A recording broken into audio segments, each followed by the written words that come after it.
Добрый вечер. Вы смотрите информационный выпуск сегодня. В начале о главных событиях 7 апреля. С сохранением заработной платы президент подписал указ о нерабочих днях в республике.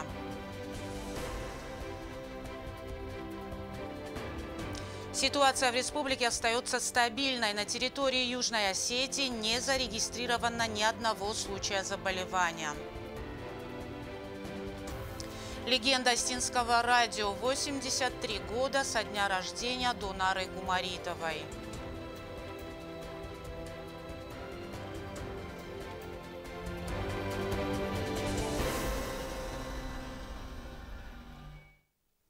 Президент Южной Осетии Анатолий Бибилов подписал указ о нерабочих днях в республике с 8 по 20 апреля 2020 года включительно с сохранением заработной платы.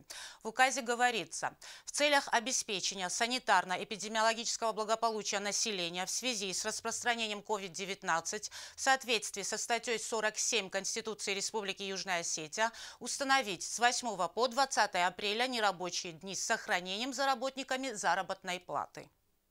Указ не распространяется на непрерывно действующие организации медицинские и аптечные, организации, обеспечивающие население продуктами питания и товарами первой необходимости, и организации, выполняющие неотложные работы в условиях чрезвычайной ситуации или при возникновении угрозы распространения заболевания. Также не касается этот указ организаций, осуществляющих неотложные ремонтные, погрузочные, разгрузочные работы, а также стратегические предприятия. Этот перечень этих предприятий должно подготовить Министерство экономического развития Республики Южная Осетия. Работникам государственных органов, органам управления государственными внебюджетными фондами поручено определить численность работников, обеспечивающих с 8 по 20 апреля 2020 года включительно функционирование этих органов. Организациям, осуществляющим производство и выпуск государственных средств массовой информации, также поручено определить численность работников, обеспечивающих включительно функционирование этих органов. Анжела Кокоева, Рауль Кочиев, Фатима Кумаритова. Информационный выпуск сегодня.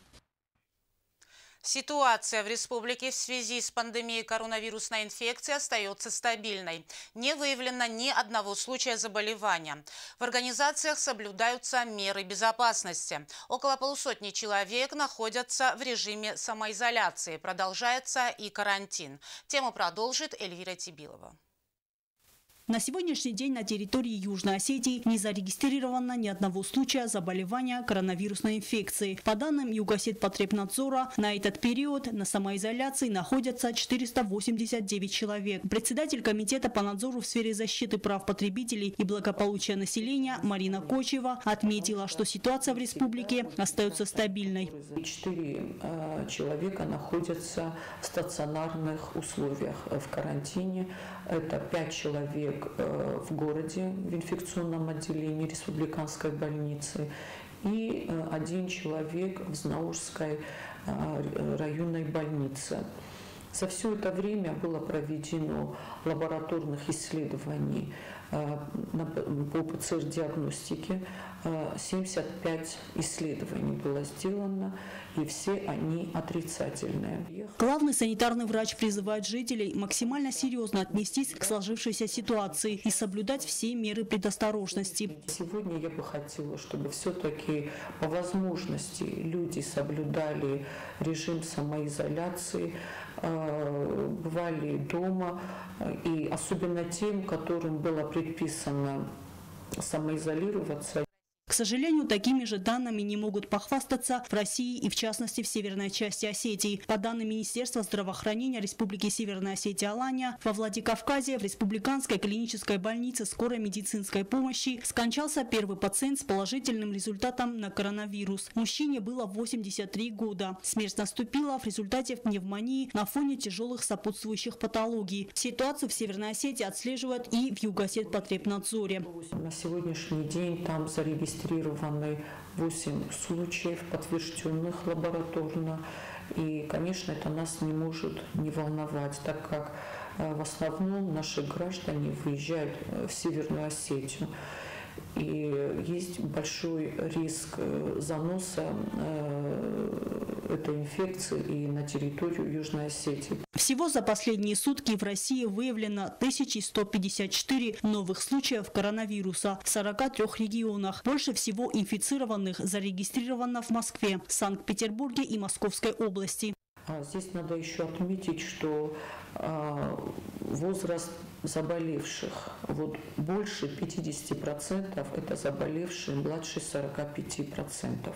В Грузии число инфицированных коронавирусом выросло до 195 человек. Среди них выздоровели 39, смертельных случаев 2. Минздрав Грузии сообщает, что пик вспышки коронавируса ожидается во второй половине апреля. С началом пандемии COVID-19 в Грузии было зафиксировано несколько случаев нарушения государственной границы Южной Осетии. Нарушители были сразу выдворены за пределы республики. Югосетпотребнадзор обращается к гражданам сразу же сообщать о таких фактах по горячей линии во избежание попадания COVID-19 на территорию республики. Эльвира Тибилова, Сармат Гузитаев, Оксана Татаева. Информационный выпуск сегодня. Жители республики призывают максимально серьезно отнестись к сложившейся ситуации и соблюдать все меры предосторожности. Наряду с введенным карантином правительством принято решение о закрытии госграниц. Граждане проявили понимание и сознательность. С момента вступления в силу распоряжения особый режим не был нарушен. В этом нашего корреспондента Алену Уттаеву заверили в таможенном комитете. Сегодня наша главная задача – не допустить проникновения коронавируса на территорию нашей республики. В связи с этим предпринято ряд мер, в их числе закрытие границ. Согласно постановлению правительства, закрывается граница и с Российской Федерацией. Республика полностью прекратила дорожное сообщение с Россией. Запрет касается всех граждан Южной Осетии.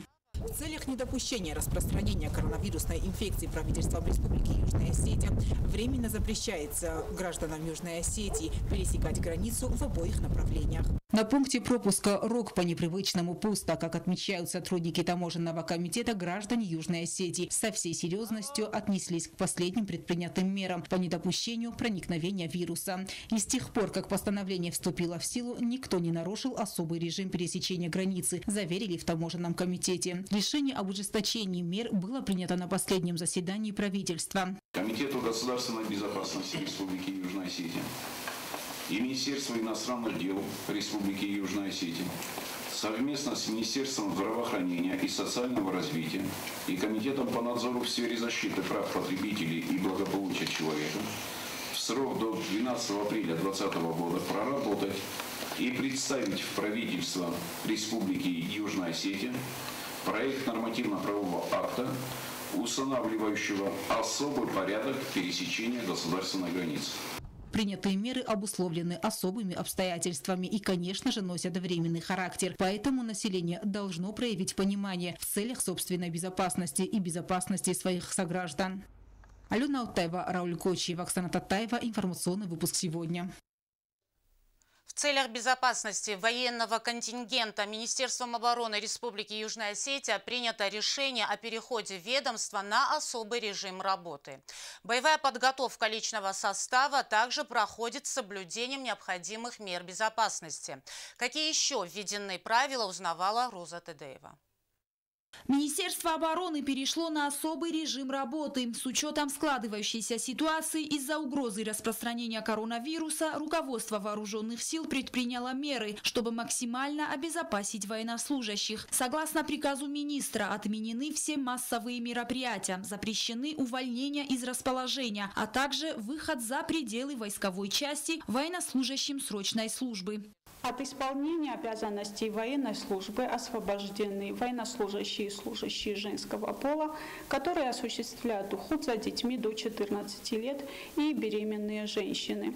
Медслужбой организовано дежурство на контрольно-пропускном пункте военного городка, где дислоцируются органы военного управления, учебная рота и отдельные подразделения. На контрольно-пропускном пункте осуществляется замер температуры тела, также определяется наличие симптомов ОРВИ или гриппа, дезинфицируется поверхность рук обеззараживающими средствами. Ежедневно осуществляется тщательный медицинский осмотр всех военнослужащих, которые заступают в суточный наряд, мониторинг состояния здоровья всех военнослужащих. Кроме того, дезинфицируются все транспортные средства, служебные и другие помещения.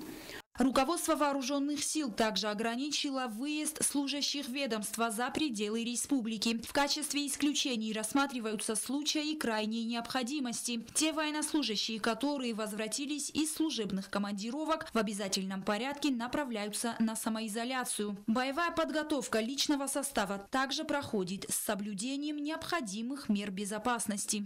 Боевая подготовка в вооруженных силах Республики Южная Осетия также осуществляется в особом режиме. То есть на войсковом полигоне Министерства обороны, в учебном центре в соответствии с планом боевой подготовки проводятся теоретические и практические занятия, но с соблюдением превентивных мер. При этом военнослужащие, которые не задействованы в мероприятиях по боевой подготовке или внесении суточного наряда, освобождаются от исполнения военных обязанностей и находятся они дома в домашних условиях. Что же касается юго-осетинских курсантов российских военных вузов, они остались в расположении своих учебных заведений. Курсанты обеспечены всем необходимым – питанием, обмундированием, профилактическими средствами и находятся в полной безопасности. Роза Тедеева, Александр Кукоев. Информационный выпуск сегодня. В условиях карантина продолжает свою работу и почтово-телеграфная служба республики. Продолжает свою деятельность и типография. Жители республики бесперебойно получают периодику и другую корреспонденцию, кроме как из Российской Федерации и дальнего зарубежья. О работе почты в условиях карантина репортаж Марианны Чучьевой. После того, как текущая неделя была объявлена карантинной, многие организации и госучреждения перешли на особый режим работы. Несмотря на угрозу коронавирусной инфекции, ГУП «Почтово-телеграфная служба» не перестает выполнять свою главную задачу. Они работают с соблюдением всех санитарно-эпидемиологических норм. Почтовое отделение Республики Южная Осетия сделало акцент на дистанционном канале доставки своей корреспонденции. Все сотрудники безукоризненно соблюдают необходимые карантинные меры. Несмотря на настоятельные рекомендации со стороны государства, множество людей продолжают лично посещать почтовые отделения. Но, по словам сотрудников, количество посетителей сократилось, и это лишь их малая часть. В настоящий момент на территории республики продолжает свою деятельность и единственная в городе типография. В связи с этим печатная продукция в виде местной корреспонденции продолжает поступать на пороги жителей Южной Осетии благодаря бесперебойной работе сотрудников почты. Штатная численность почтальонов почтовой службы насчитывает до 70 работников на всю республику. Это позволяет обеспечить бесперебойную поставку местных газет и деловой корреспонденции. О соблюдении современных стандартов безопасности нам рассказали в почтово-телеграфной службе. У меня все девочки в масках, в перчатках. Обрабатываются все поверхности спиртом, дезинфицирующими средствами. Вроде бы все хорошо. Продолжаем в том же темпе работать, то есть доставляем пенсии, детские пособия. Сейчас не можем принимать ни письма, ни посылки с тем учетом, что мы не сможем их сейчас отправить. И они просто будут у нас лежать. Все пенсии были доставлены нашими почтальонками по домам. В районах то же самое. Даже больным уже те, которые не могут, тем тоже доставили домой. Вроде жалобы не было на моих почтальонов. А если, допустим, кого-то дома не оказалось или как-то бывает? Заносят до 20 числа. Мы имеем полное право заносить пенсии домой. Ну, как бы мы работаем в том же режиме, как мы и работали, просто как бы почта немного закрыта. Но мы также ходим по домам, несмотря на угрозу вируса, соблюдаем все меры предосторожности. И, как говорится, тем, кто раньше, может быть, получал до востребования почту, мы с удовольствием им доставляем пенсию на дом, поскольку как бы подстраиваемся под ситуацию в городе и в республике. В настоящий момент не осуществляется поставка посылок и корреспонденции из Российской Федерации и дальнего зарубежья. Как только граница с Российской Федерацией будет открыта, поставки почты начнут осуществляться в штатном режиме. Марианна Чучьева, Сармат Гузитаев. Информационный выпуск сегодня. Легенда Остинского радио. Сегодня исполнилось бы 83 года Донаре Кумаритовой. Она была голосом, символом эпохи, олицетворением профессионализма и всенародного признания. Она успела многое. До последних дней не оставляла любимую работу. Донара ушла из жизни на 71-м году, имея за спиной не менее 40 лет актерской и дикторской работы. Донара Кумаритова была не только профессиональным работником, но и прекрасным, светлым человеком, который улыбкой и хорошим настроением заряжал всех, кто ее окружал. Дзуре Цхимвал. Именно с таких слов начинались новости каждый день на радио ИР, а говорила их на протяжении долгих лет легендарный диктор Донара Кумаритова. Ее непревзойденным тембром голоса восхищались, а ее выхода в эфир ждали с нетерпением.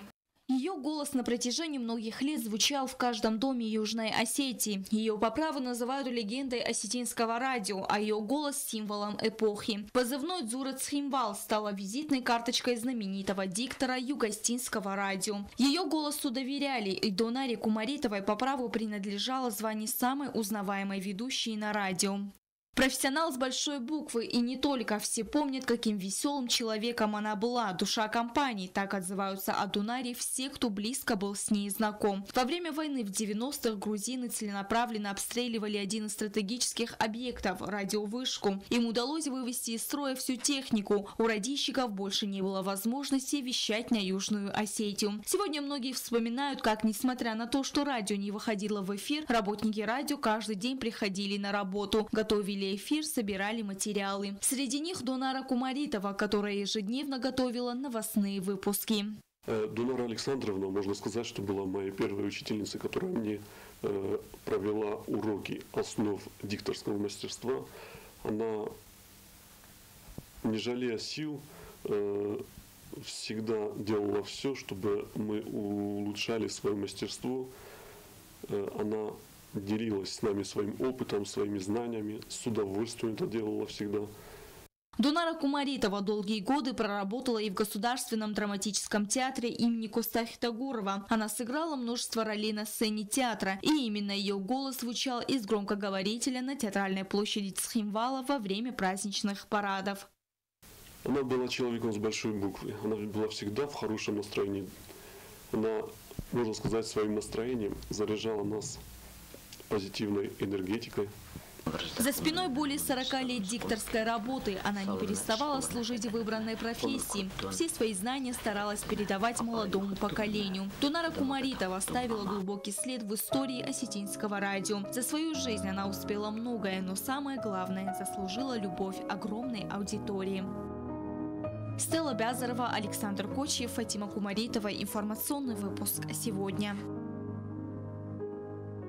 На этом наша программа подошла к концу. Я Ирина Джуева. Желаю вам всего доброго и до свидания.